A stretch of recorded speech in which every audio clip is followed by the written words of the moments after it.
Validations and transformation. This video is just about keeping a set of things, a set of rules or guidelines in mind while you are designing your APIs. These are mostly related to data integrity and security. That's where validations and transformations come into play. So let's understand where exactly do we use it. This we have already discussed. In a typical backend architecture, we have different layers of execution. So the bottom layer is mostly called the repository layer, which mostly deals with database connections and database query executions and insertions, deletions, and everything related to data. It could be a traditional relational database, or it could be Redis or any other kind of database, some kind of persistent storage. And above that, we have our service layer. And this layer typically deals with executing your business logic, different things that you might do in a typical API execution, right? So it could be calling one or two repository methods and sending a notification to different devices and sending an email to users and storing data and making a webhook call, etc. Service basically defines all the functionality that an API call usually has. A typical service method calls one or more methods from repository layer to interact with the databases. Above that, we have controller layers. Okay. And in this layer, it calls whatever the method that is defined in the service layer, which executes all the business logic. It calls the repository methods and it sends email notifications, everything that an API is expected to do, and all the data that the API is expected to return. So all of that responsibility falls upon the service layer. And the controller layer calls the service layer, whatever method that is associated with that particular API. It calls that method, and whatever data is returned from that service method is returned to the user in that HTTP connection. The reason we separate out controller layer and the service layer is because we want to keep the HTTP related stuff in a different layer. HTTP related stuff as in what error code to return, or what success code to return to the client, and what format the data is expected to be returned in that API, and what are the validations that we need to do that we'll see soon. And all these data related stuff and all the HTTP logic related stuff, we want to separate out into a different layer. That's why we keep the controller layer. It deals with all the data that comes from clients and all the data that goes out to the client. And internally, it calls the service layer, and service layer internally might call the repository layer, and it might not, depending on the requirements. And that's how a typical API call looks like. It reaches the controller layer, and controller layer interacts with the service layer interacts with the repository layer, and whatever data is returned from the service layer is returned to the user, whoever is making the API call. This is a very simplified execution call. Now, where exactly do we have validations and transformation? Ideally, validations and transformations happen somewhere here at this point. The point where the data that is sent by the client, it is typically a JSON payload, and the point where the data reaches the server, which is the controller layer. It goes to the route matching algorithm. Whatever route is matched, it calls the respective controller method of that route, whatever controller method is assigned to that route matching pattern. Now, after the route is matched, and before we start executing whatever business logic we have in the controller layer, the first step that we do is the validations and transformations. At exactly this point, before any significant logic is run or executed in the controller layer, before calling the service methods. or before executing the business logic. This is where we do validations and transformations. Now, what is the idea behind validations and transformation? Why are we talking about it? So imagine this is our server and we have different clients all over the world, different users, and all of them make API calls. They make HTTP connections and they make API calls to the server. Now, the idea behind validations and transformation is whatever data, whatever JSON payload these clients are sending, whatever query parameters, these clients are sending, or whatever path parameters also, any kind of data, it can be JSON payload, it can be query parameters, it can be path parameters, it can be headers, whatever. All these kinds of data, before they enter into our server, the first entry point, which as we know, after the route is matched and it calls the associated controller method. Before that happens, we want to make sure all this data, the JSON, the query parameters, the path parameters, all these data are in the expected format. They are in the expected format, which means we want to make sure that whatever data this particular API needs, the user is sending that data in the exact format that the API expects in. Which means, let's say it's a JSON payload and we want a field called name. We want a field called named, and we have this requirement for this API. We are expecting one JSON payload in the request body, and inside the JSON we are expecting a field called name, which is a string. And there could be other restrictions also. We want a string whose length is between 5 characters to 100 characters, and we can be as specific as possible, but that's the basic idea. Now, if we have an API that has a requirement like this, we want to make sure that when the data reaches, and before we start executing, before we go into the service layer, before we start calling the database methods, before we do anything significant, we want to make sure that the structure of the data is in the exact format that we expect. So when the JSON reaches at this entry point, we execute our validation and transformation pipeline. So which is basically a middleware function or some kind of utility function that we reuse in every API, and we provided a particular schema that we want to validate against, which makes sure it goes through all the fields of that JSON. So we are saying we are expecting a field called name. So it checks whether there is a field called name in that JSON payload. Then it sends an error right away to the client that the name field is required, which is not provided in the JSON payload. In the same way, if the name field is present, then it goes one level deep. It checks the value of the name. It checks whether the name field is a string or not, whether we are sending an array in the name field when the API is expecting a string. Then it checks the type of the data, if the data is string or not.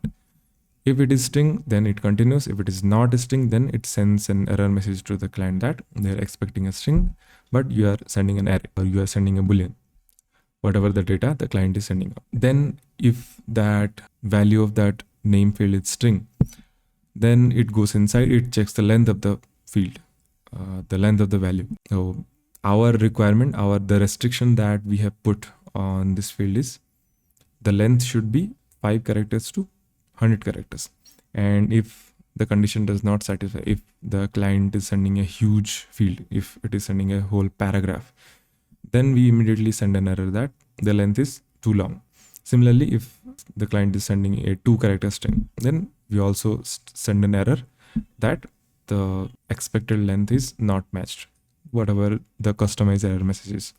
Now, the whole idea is, with this example, we just made sure that this payload, this data structure that this API needs to do whatever database operation it needs to do, to execute whatever business logic it needs to execute. We just made sure that the data is at least in the expected format.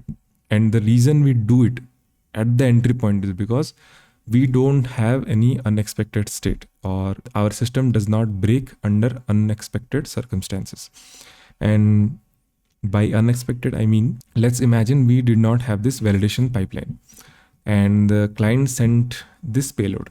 The client sent this JSON with name as value 0. Instead of a string, it sent the value name as 0. Now what happened, as in our previous demo, as we know, here we are doing validations. Let's say we did not do validations here. So the data reached here, the JSON with this value name as 0. The data reached here in the controller layer, and since we are not doing validations, the controller layer in turn calls a service layer, and it executes whatever the business logic is, and the service layer in turn calls a repository method. We are creating a new document. We are creating a new row in the database for some kind of entity. Let's say it's a book name. So we are expecting the name of the book, and depending on that, we are creating a new row in the database. Now, because we did not do validation at the entry point of our server, now what happens is the data reaches here up to the repository method, and the repository method executes the database query. It's some kind of insert query, and it inserts this name into the new books table because we are creating a new book with the name that the user has provided with. Now, usually in relational databases, we have data type constraints. When we are creating a table, we usually tell the database what the type of the data is going to be for that field. Now, when creating the books table, we must have done something like this. We created a column, and the name of the column is name. It's a bit confusing, but for the sake of this example, the name of the column is the string name. And the data type for this is, let's imagine it's a Postgres database. We can say the data type is text, and it is not null. Okay. And since this is the database level constraint for the data type, which is expecting a string in the Postgres nomenclature, it is expecting a text data type. Yeah, since we are inserting a number data type, since the client provided us with a number value, we executed this insertion operation with the value 0. Now what happens? The database call fails. Of course, Postgres validates all the data types before doing any kind of operation, and the database call fails. Depending on the error handling situation of the server, the client will get a 500, which means internal server error, which basically says something went wrong in the server, something unexpected happened in the server. Now, that is a very poor user experience to have in a basic form API. Now, this is why we want to make sure whatever data that the API needs, that the service method needs, we want to make sure at the entry point that it is of the exact same structure, of the exact same restrictions that our business logic needs before we do anything significant with it. So that if the data does not satisfy those constraints, we can send an error code of 400, which means bad request by the client. We can say the data that you sent does not satisfy our constraints. So you have to retry with the appropriate data formats. That is the need of validations. To show a simple example of how validations look like, we have a server running in this address in localhost, and we are making an API call. This is Insomnia. We can use this tool to make API requests, and we are making a post request to this endpoint /API/validation/syntactic. And in the body, we are sending a empty JSON payload. Now, if we execute this, we get this error, which are a set of values in an array. It says the API is expecting 3 fields, 1 email, 1 phone, and 1 date. And all of them are required. And since we are sending an empty JSON payload, the API is throwing us an error right away that these 3 fields are required and you are not providing them. Now, if let's go ahead and provide these fields. So we write email. Let's provide some random string for the email part. And then we have phone. In the phone also, let's do some number, random number. And then we have a date. The date, let's provide a date. Let's say a date, it's 2025. It's 11 since 0111. And if we execute this, we get two errors. That the email is invalid email format, and in the phone field it's saying it's expecting a string but it received a number. Okay, so let's go ahead and satisfy these constraints. For the email structure, we can just do test.com. Let's go ahead, and now the email field is satisfied. It just says for the phone. Now for the phone, let's make this string, and if we run this, the success code is 200. Now there are different types of validations, and these are not strictly the types. There could be, of course, more number of types depending on the requirement. But overall, these are the three types that you will encounter most of the times. The first one is syntactic. What is syntactic validation? In here, we have validations like validating whether a provided string is an email or not, which means the validation algorithm, whatever, depending on the whatever language you are using, whatever library that you are using, that validation logic, that validation algorithm will check whether the provided string satisfies this particular structure. Emails have this particular structure, that there is this initial value, let's say it's called first, and there is this character, special character, which is at the rate, and there is a domain which typically follows some name followed by some top level domain, which could be .com or .co or .in, anything. There are like thousands of different types of domain name. The email follows a typical structure like this. So this validation algorithm will check whether this provided string follows this structure or not. If it doesn't, it throws an error. Similarly, validating phone numbers also fall under syntactic validation, because that also has to follow a particular structure. It can be the country code followed by a 10-digit number, and it can be any country codes, a list of country codes all over the world, and depending on the country code, how many digits follow the country code. Those types of validation, they fall under syntactic validation. In the same way, we have, let's say, dates. Dates also have a particular structure, and they also fall under syntactic validation, whether a provided string falls into this structure, whatever structure that API is expecting. Let's say it expects in this format: the year, then month, then day. So whether this string follows this structure or not. So these are some examples of syntactic validation. Then we have semantic validation. Semantic validation basically means whether the provided data makes sense or not. For example, let's say we have a form for date of birth in the front end, and the user can provide it their date of birth, and the backend will save that in database through the API call. Now we want to make sure that whatever data that user provides, whatever date the user provides, it makes sense in a semantic way, which means user cannot provide a date which is in the future. Let's say today's date is 11/1/2025, and if the user provides a date which is like 13/01/2025, which does not make sense, right? Your date of birth cannot be in future.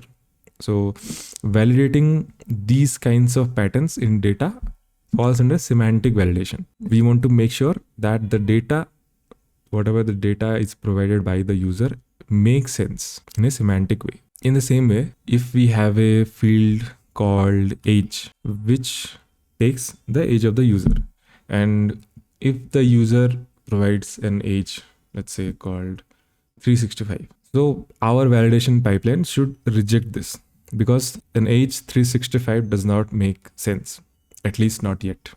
It might in the future, but as of now, this age does not make sense in a semantic way.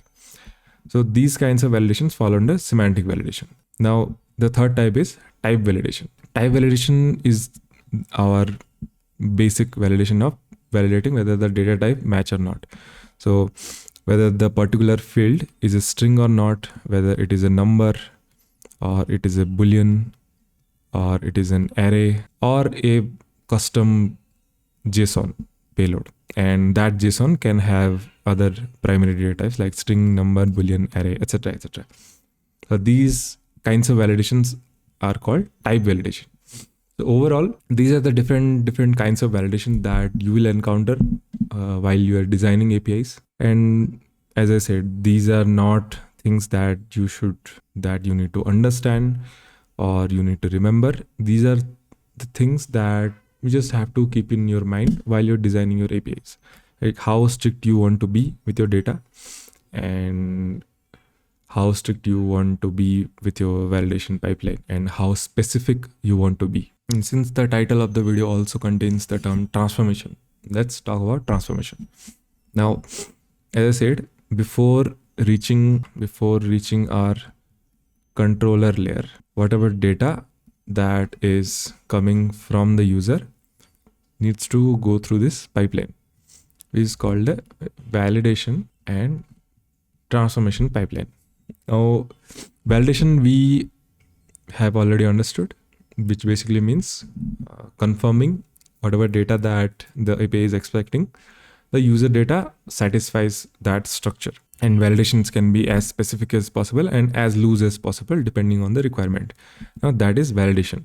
Now transformation means we want to execute some operations on the data that is provided by the user depending on the success or failure of the validation pipeline or any other default executions.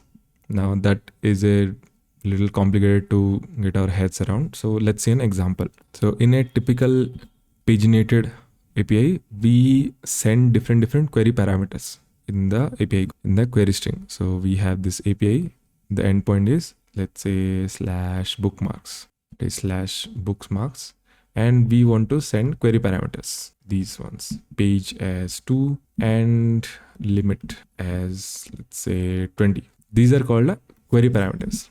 And since in the start of the video, we talked about we should validate everything that is coming from the client before it reaches our service layer, before we execute any significant logic. Now we have to validate our query parameters. So this is how we can define our validation logic. We want to say that page is a field which will be coming in the query parameter, which is a number, which should be greater than 0 and smaller than, depending on your requirement. Let's say for in this case, should be smaller than 500. Same way, limit should be greater than 0 and it should be smaller than, say, 10,000. At a time, only 10,000 data can be returned from the server. These are our requirements. Now, coming back, we are saying page is a number which has to satisfy this constraint. Same way, limit is a number which has to satisfy this constraint. But we already know that page and limit are query parameters, and all the query parameters are strings by default. When they reach our server from the user's browser or from any client, they are strings by default, because query parameter, all the values in the query parameters are strings. They don't have any other data type by default. They can satisfy the structure of any other data type, but their value will always be string when they reach our server. In this case, what happens? This is how we receive our data. We receive page as the string 2 and limit as the string 20 from this. Now, because of our validation requirements, this fails. This fails because we are saying we are expecting a number. The first requirement is it should be a number. Then we check the value, whether it is greater than 0, whether it is smaller than 500, etc., etc. But it fails on the first requirement because it is a string, and the API fails and the user will get an error that page should be a string, page should be a number, but we are receiving a string, something like that, depending on your error message syntax. Now, in this case, there was no error from the client because it is a query parameter. Of course, all the fields, all the values of the fields will be in string format by default. It is the server's responsibility to transform this data into our expected type. You can also say it is the server's responsibility to cast the data type. Cast basically means forcing one data type to get converted into another data type. So in this example, we have to cast a string data type into a number, and then we can execute our validation requirements. So this phase is called a transformation, because the data that we are getting from the client has to go through some kind of changes before we can execute our validations. It can be other way also. After validation, we can execute some operations to transform that data into a structure which is expected by the server. Okay. So this process of converting data into a desirable format is called transformation. And usually we pair validations and transformation in a single pipeline, so that the data layer, the input data layer, all the logic in the input data layer stays in the same place, and we don't have to look in different places to find out what all the requirements are and what are the operations that we are executing on the data before doing any business logic. All the requirements of our validations and all the operations that we are doing through transformation stays in one place, which is called the validation and transformation pipeline. Now let's look at a few APIs to get the idea of different flavors of validations and transformation that we just talked about. We have already seen the syntactic validation. In the demo that we saw earlier in this video, we executed this API with different values, and we got errors, and we kept fixing those errors, and we got a successful response of 200. Basically, we had to provide a string which satisfies an email structure. We had to provide a phone number, and we had to provide a date which has this structure, a valid date structure. And after that, the API was successful. And this is an example of syntactic validation, because we had to stick to particular structures of data. It was email, phone, and date in this case. It can be different other kinds of data. In the same way, let's see what is semantic validations. So let's execute this. So we are getting this validation error. And validations also have this advantage that even if the client hits this API without any value, they can get some kind of documentation with the errors that these are the fields that are expected in this API, which the client is not providing. So that is a very nice way of figuring it out. If the API documentation is not available in the first place, the error messages, the validations error messages, are a very nice way to figure out what are the expected fields and what are the expected values in those fields that the API is demanding from you. Okay. In this case, we sent an empty payload and we got these errors. So the API is expecting two fields, one as date of birth, which says it is required, and the second one is age, it says expected number. It is none. Okay. Now let's provide these values to this API. So the first field is date of birth, and for this, let's provide a date in 1995. The month is June, and some random date is 12. Let's execute this, and the date of birth was satisfied. And now it says age is required. So let's also provide an age. Age is, let's say, 43. And when we send this, the API is successful and we are getting the same value that we have sent. Now, since this demo is about semantic validation, let's change these values. Instead of 1995, let's make it the year 2026 as the date of birth and send this. Now we get this error that date of birth cannot be in the future. This is what we had talked about earlier. The semantic validation checks that whether the value of a field makes sense or not in a semantic way. Since the date of birth of a person cannot be in the future, we are throwing this error for this field that date of birth cannot be in the future. In the same way, let's revert this and let's make the age 430 instead of 43. Let's make it 430. And then we get this error that number must be less than or equal to 120. A logical age for a person at this time is from 1 to 120, even though a 1-year-old won't be hitting our API, but still we are accepting ages from 1 to 1. That's why it's called a semantic validation. We are checking whether the values provided in different fields make sense in a semantic way or not. Okay, in this one, let's hit this. This API is expecting 3 fields. One, password, another is password confirmation, and the third one is married or not.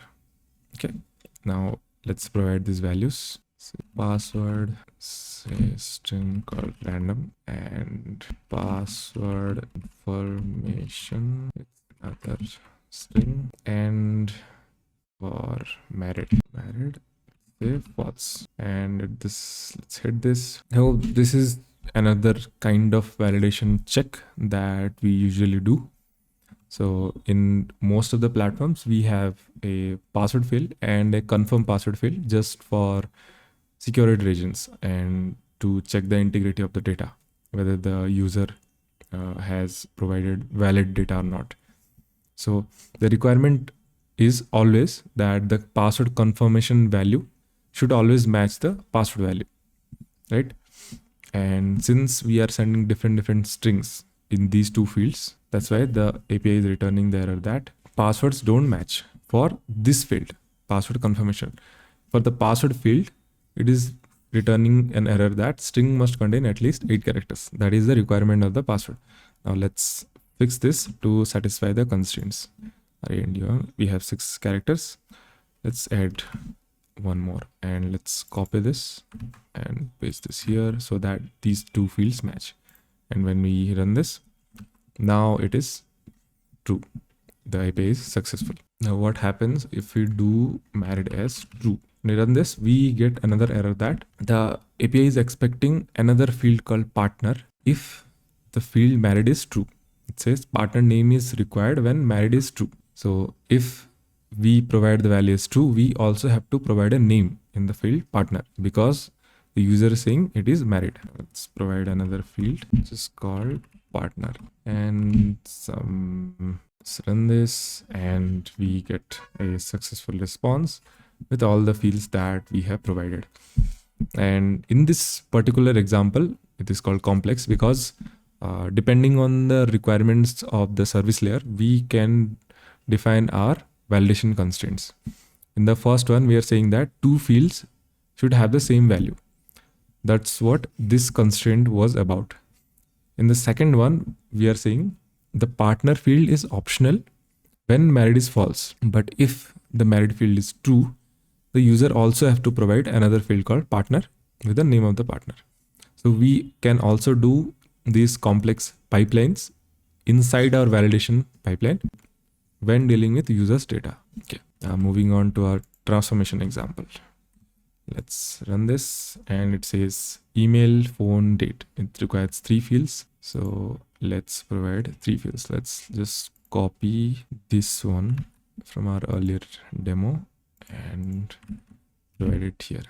Send this. Okay. And in order to see how the transformation works in this particular API, let's make this email. Let's change the cases of this email. Let's say we are A, and then when we run this, we are getting this value. Now, what I want to show here is the user is sending data in an unexpected format in a particular structure. The structure is of an email, but inside that it has lowercase and it has uppercase, and in the phone number also it does not provide the character plus before the phone number, and the date, it provides this particular date structure. And when we send this to server, the server does some transformation. It changes the data according to the requirements of the service layer. And because of that, even though we sent the value of the email with different cases, lowercase and uppercase, when we got the value back, it was in all lowercase because the server in the validation pipeline, it transformed the value into lowercase before doing any kind of executions on the data. Now that's the reason we got this email which is in all lowercase. In the same way, for the phone field, whatever value we sent in this field, it added this character plus before the value and it sent it back to us. Same for the date field, it calculated in a different format and sent it back. This is some example of transformation. After the client sends some data in the payload, the server can do some kind of operations on the data to transform it into a different format for the convenience of the service layer or for the requirements of the service layer before performing any kind of executions on it. In the same way, let's run the example of type validations, and when you run this, we get 4 errors. The API is expecting 4 fields. One is string field, one is number field, one is array field, and one is boolean. So let's first provide all these values. Then we'll see what are the validation errors. The first one, let's say string field, and the string is something. And let's just copy this and paste it. This is a number field, and this is an array field, and this is a boolean field. And let's hit this API. Now this error is gone. Now the number field is saying expected number received string. The array field is saying expected array received string. Same for the boolean field. Now this is an example of type validation. That's why we're showing a demo of how the server can enforce different data types from the client.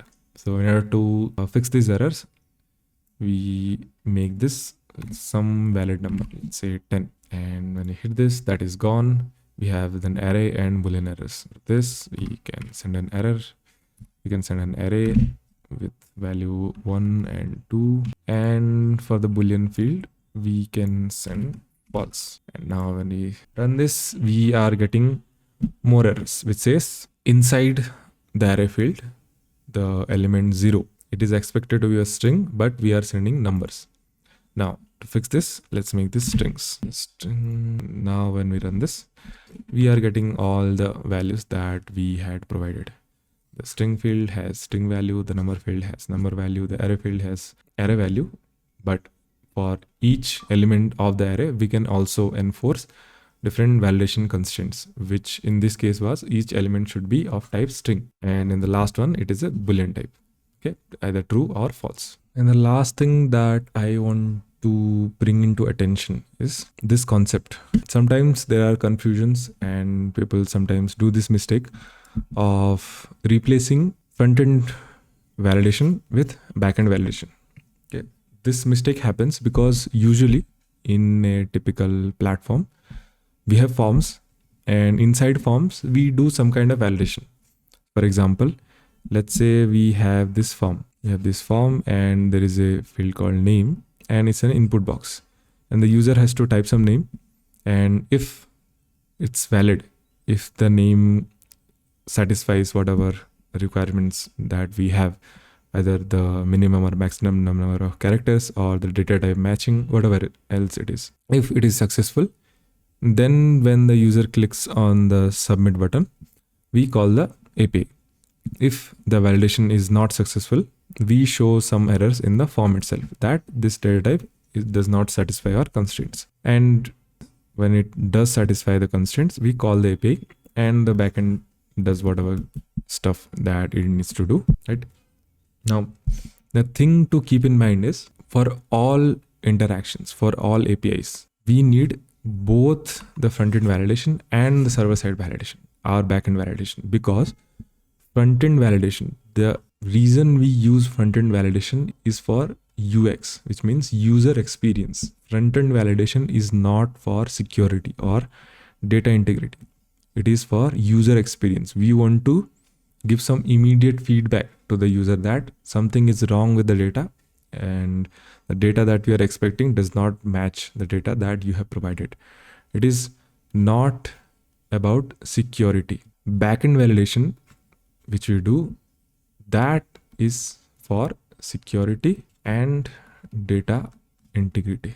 That's the reason it does not matter what kind of validations your front end does, whether it does or whether it doesn't, because a typical server can have different clients. It can have a very convenient web app which can do different types of validation.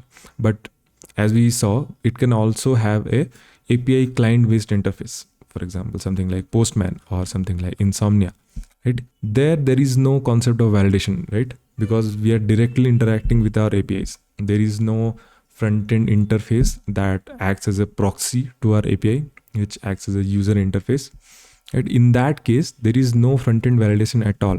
So if the backend depends on the front-end validation for security purpose or for the data integrity purpose, our server will break when the client changes. So that's why this is a very important concept when we are talking about validation and transformation. It does not matter what the client is. When you're designing your APIs, you have to be as strict and as specific as possible in your server-side validation logic without thinking of what the client validation will look like. Because as I said, client validation is for the user experience, but server validation is for security and data integrity. Now, for all the API examples that we saw earlier in the API client Insomnia, we also have a complementary front-end interface to deal with those APIs for all the different types: syntactic, semantic, type, transformation, and complex.